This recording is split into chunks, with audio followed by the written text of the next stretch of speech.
샬롬.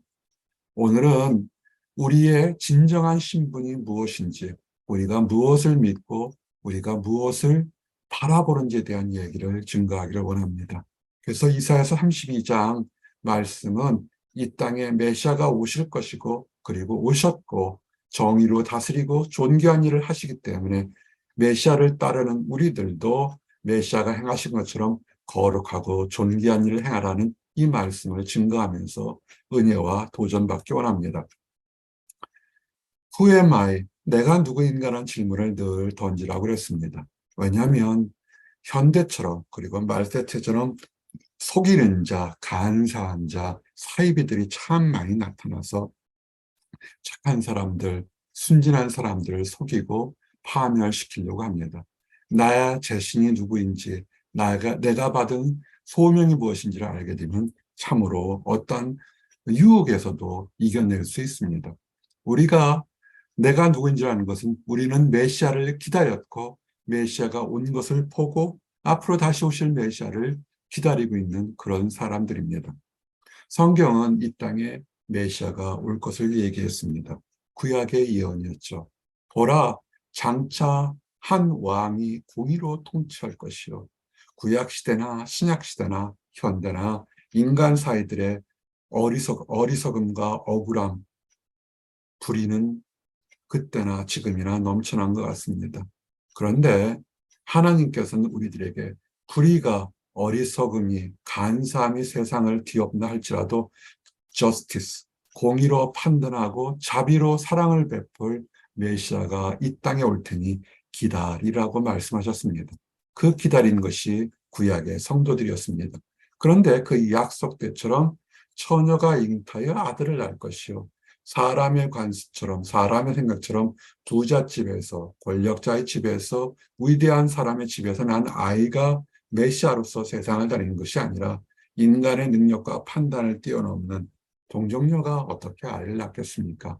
그런데 성령의 능력으로 아이를 낳을 것이요, 그 아이가 임마누엘, 하나님이, 주님이 우리와 함께 하신 하나님이 정말로 살아계심을 약속하고 증표할 것이니까 우리 이것을 믿는 모든 사람들에게 세상의 불의 속에서도 소망을 가지고 세상 속에서도 더욱더 겸손하며 찬양하며 거룩하게 살라는 메시지를 우리에게 주셨던 것입니다. 그 약속대로 신약이 뭡니까? 그리스도가 이 땅에 태어나셨다는 것입니다. 여러분, 현재 일에 눈을 가리우지 마십시오. 사람은 참 연약해서 조금만 어렵거나 조금만 힘들고 그러면 지금 내 앞에 그 사탕발림하는 것이 무엇인지 위협이 될 수도 있고 유혹이 될 수 있는지 깨닫지를 못합니다. 그래서 그릇된 길을 달려갑니다. 아주 열심히 달려가는데 그 종국이 그것이 절벽인지도 알지 못하고 달려갑니다. 그런데 성경은 얘기합니다. 이 땅에 너희를 위해서, 나와 여러분을 위해서 그리스도가 나셨으니까 그리스도를 쫓아가면 좋은 날에 찬양하고 힘든 날에 기도하면서 쫓아가면 될 것입니다. 그리고 이것은 신화나 어떤 망상이 아니라 정말로 메시아를 만났던 사람들이 있습니다. 요한복음의 말씀이 뭡니까? 우리가 메시아를 만났다. 이 사람들이 다 어떤 사람들이었습니까? 의심하던 사람, 불안해하던 사람들이었습니다. 그러나 육신의 몸으로 이 땅에 오신 예수 그리스도를 만나고 그들은 자기 입에서 터져나오는 것이 왔습니까? 우리가 조상 때부터 그렇게 기다리고 기다리던 참된 메시아를 만났구나라는 것을 알 수 있다는 것입니다. 메시아를 만났던 것입니다. 메시아는 이 땅에 오셨습니다. 메시아가 와서 어떻게 했을까요? 이 땅에도 위대한 정치자들이나 통치자들이 참 많았습니다. 무슨 대왕, 무슨 제국에 대한 얘기들 들어봅니다. 그러나 거기에서는 늘 한쪽에는 승리가 있지만 또 한쪽에는 패배로 인해서 원망과 죽음과 파멸이 있는 정말 잔인한 평화가 있었습니다. 그러나 우리의 메시아, 우리의 주님은 이 땅에 오실 때 마른 땅에 냇물 같을 것이며 곤비한 땅에 큰 바위 그늘 같으리니, 살면서 너무 힘들고 어려운 곳에서 영혼을 시원하게 해주는 생명수 샘물이 흐를 것이고 땡볕에 피할 수 있는 그늘 같은 그런 메시아가 그런 통치자가 우리를 다스릴 것입니다. 그래서 지금 참 많이 힘들죠. 경제적으로 어렵습니다. 역병이 지나가고 전쟁과 기근 소리가 이제는 좀 둔감해졌더니 이제는 또 다른 재앙들이 찾아오고 있습니다. 세상 사람들, 세상이 다스린 곳에는 그럴 수밖에 없을 것입니다. 우리에게 진정한 피난처는 우리 주님이 다스린 나라일 것이고, 우리 주님이 약속하신 것처럼 주님이 다시 오시게 될 때 진정한 낙원이 그때 있을 것입니다. 그리고 주님이 다시 오시기 전까지도 우리에게 피난처는 뭐냐면 그것은 하나님이라는 것입니다. 우리의 인간적인 지식이나 경험이나 판단을 내려놓고 하나님의 말씀을 따라하고 묵상할 때 그것이 피난처가 됩니다. 하나님은 우리의 피난처의 힘이시니 지금 힘들고 어려우신 분들, 여러분의 판단이나 경험이나 사람이나 환경을 의지하지 마십시오. 그들은 다 하나님께 쓰시는 도구들입니다. 진정한 주인은 하나님을 믿으시고 하나님을 믿고 나가시기 바랍니다. 그리고 간절히 원하는 것은 눈이 영안이 열리기를 원합니다. 많은 요새 신문 지상에 나오는 것들이 뭡니까?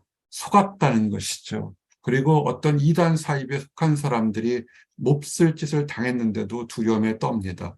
이유가 뭐냐면 만약에 그 사입이라 그 사람이 진정한 메시아면 어떻게 하겠습니까? 나는 메시아에게 대적한 사람이니까 나는 벌을 받지 않겠습니까?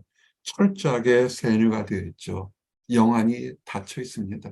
그 사람만 에이 뭘 몰라서 그런다 그럴지 모르겠지만, 그러나 우리가 믿는다고 하는 많은 사람들도 세상의 유혹에 멍들거나 깨닫지 못하는 사람이 있습니다.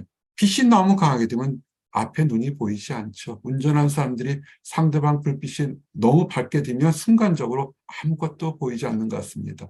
어떤 것일까요? 청년의 때는 이성의 유혹이나 사람의 유혹이나 환경의 유혹 때문에 넘어가게 되죠. 장년도 마찬가지고 노년도 마찬가지고 다 그들 나름대로의 건강에 대한 것, 자녀들에 대한 것 다 유혹이 넘칠 것입니다.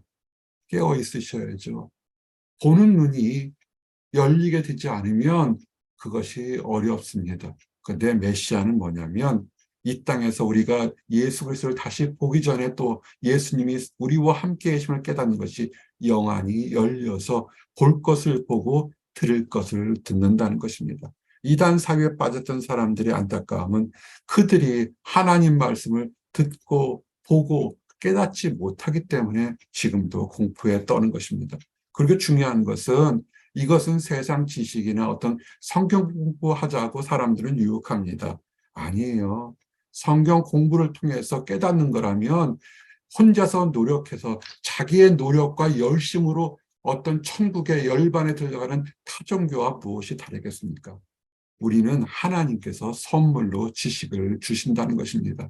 그래서 조급한 자의 마음이 지식을 깨닫고 세상적으로는 다 부족한데도 하나님께서 능력을 주시면 어눌했던 자가 학자의 혀처럼 말을 분명하고 깨닫는 것입니다.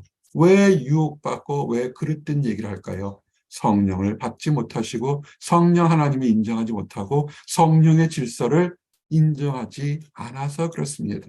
이사야 같은 하나님의 종도 뭐라고 그랬습니까? 아침부터 학자의 영을 내게 주소서라고 하지 않았습니까?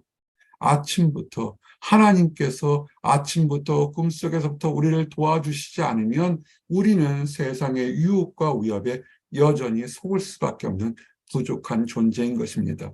여러분 자신을 아시고 내 자신을 아셔야 됩니다. 잘난 게 없습니다.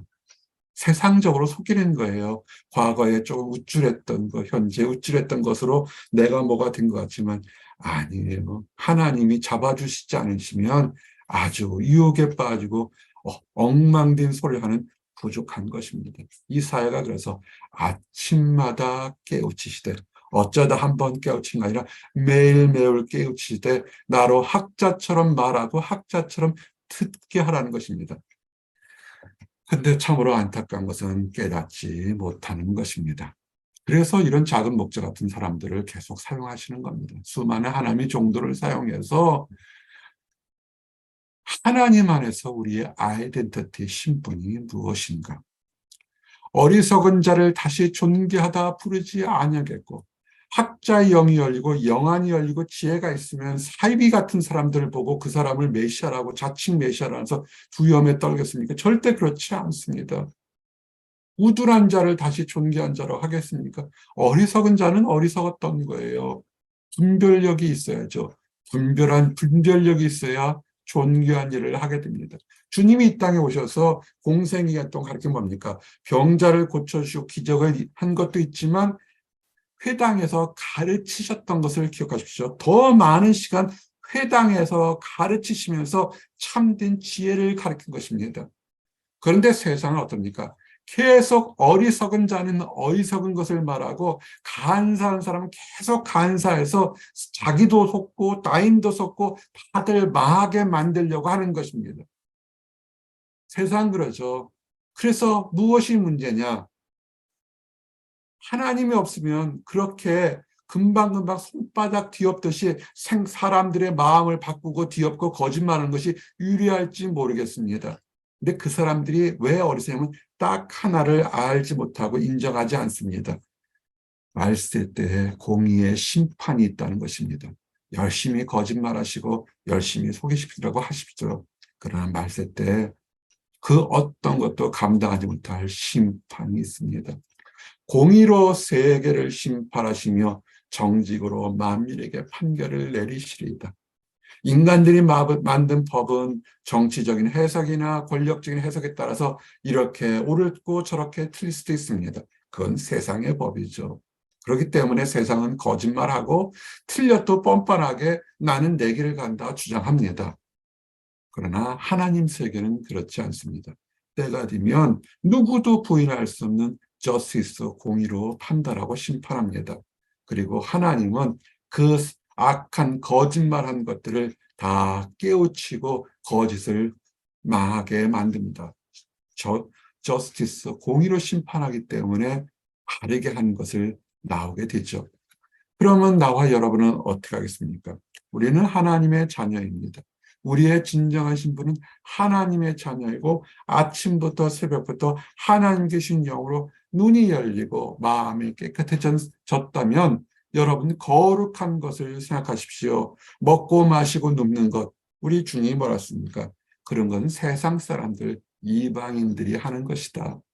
크리스찬들이 먹고 마시는 것 때문에 전전긍긍하고 그를 위해서 남을 속이고 싸우고 모함한다면 무엇이 다르겠습니까? 죄를 짓는데도 회개함이 없이 나는 괜찮을 거라고 속인다면 무엇이 다르겠습니까? 거룩한 것을 생각하셔야죠. 어제까지라도 철없는 어린아이 같았다면, 진정으로 감사를 드리지 못했다면 거룩한 것을 생각하셔서 존귀한 사람은 존귀한 일을 계획한다는 것입니다. 화내지 마십시오. 아무리 사랑하고 오래 투자해도 여전히 철없는 사람들 보고서 왜 저러냐고 비방하지 마십시오. 그것도 하나님 앞에 죄입니다. 왜냐하면 그 사람들은 존귀한 것이 무엇인지를 경험해보지 못한 철없는 어린아이이기 때문에 그렇습니다. 존귀한 것이 무엇인지 한 번이라도 경험한 사람은 그 사람은 삶 속에서 거룩하게 인생을 바꿉니다. 누가 그랬습니까? 베드로가 그랬고, 바울이 그랬고, 누가가 그랬고, 도마가 그랬고, 수없이 많은 이름도 없는 허다한 성도들이 인생을 바꿨습니다. 하나님을 믿는다 하면서 인생을 바꾸지 못하고 여전히 옛 모습대로 사는 사람, 참으로 안타까운 사람들입니다. 그들은 성도란 이름으로 부르기가 참으로 안타까운 겁니다. 단지 기독교를 알고 있는 지식인에 불과합니다. 무엇이 참된 즐거움인 줄 아십니까? 성도입니다.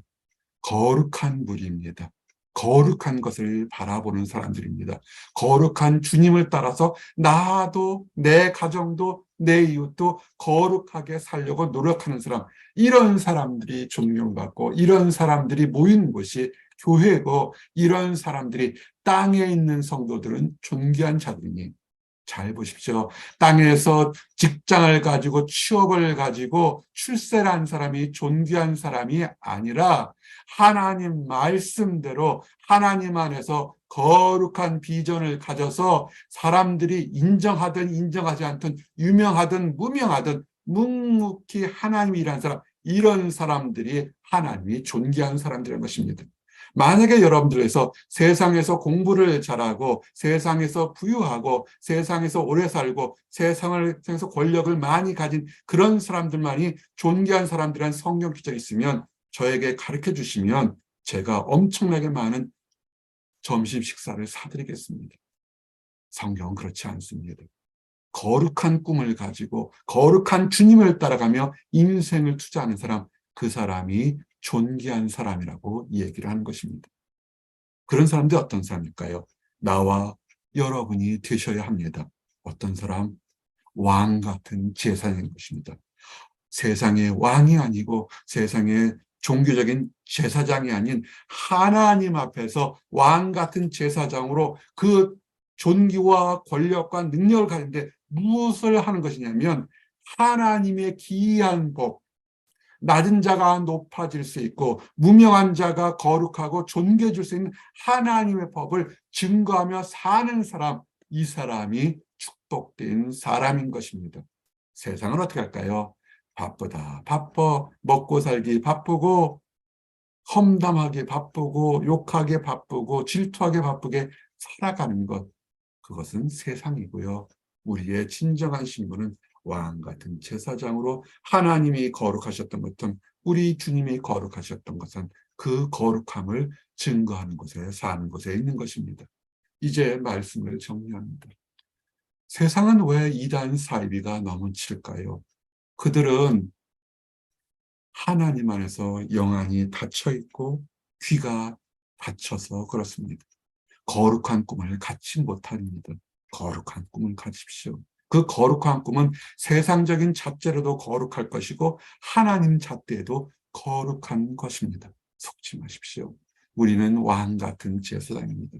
거룩하신 메시아가 이 땅에 오셨고 우리를 위해 십자가에 달려 죽으셨고 그리고 때가 되면 다시 오실 것입니다.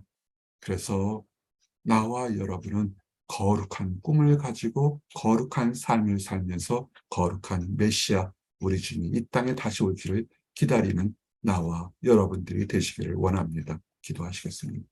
하나님 감사합니다. 존귀한 자는 존귀한 일을 계획하나니 그는 항상 존귀한 일에 서리라. 아멘. 우리의 진정한 신분이 무엇인지 깨닫게 해주심을 감사합니다. 그리스도의 사랑으로 그리스도의 전폭적인 사랑과 자비로 우리가 왕 같은 제사장이 되게 하심을 인하여 감사합니다. 아버지, 우리가 하나님 앞에서 우리가 하나님의 사랑으로 거룩한 사람이 입었사오니 거룩한 꿈과 거룩한 행동과 거룩한 비전을 가지고 살아가도록 축복하시고 인도하여 주심을 감사합니다. 그런데 하나님을 알지 못해서 깨닫지 못해서 눈이 닫히고 귀가 막혀서 세상 속에서 두려움 속에 위협 속에서 거짓 속에 살아가는 사람들이 있습니다. 그 사람들을 안타까이 여기신 줄 압니다. 먼저 하나님의 사랑을 발견하고 하나님 진리 속에 사는 우리가 그 사람들을 불쌍히 여서 사랑의 손을 내밀며 하나님의 진리로 인도해서 축복의 대열에 함께 가는 우리 모든 사람들이 되도록 허락하여 주시옵소서. 늘 감사드립니다. 예수 그리스도 이름 받들어 기도드렸습니다. 아멘.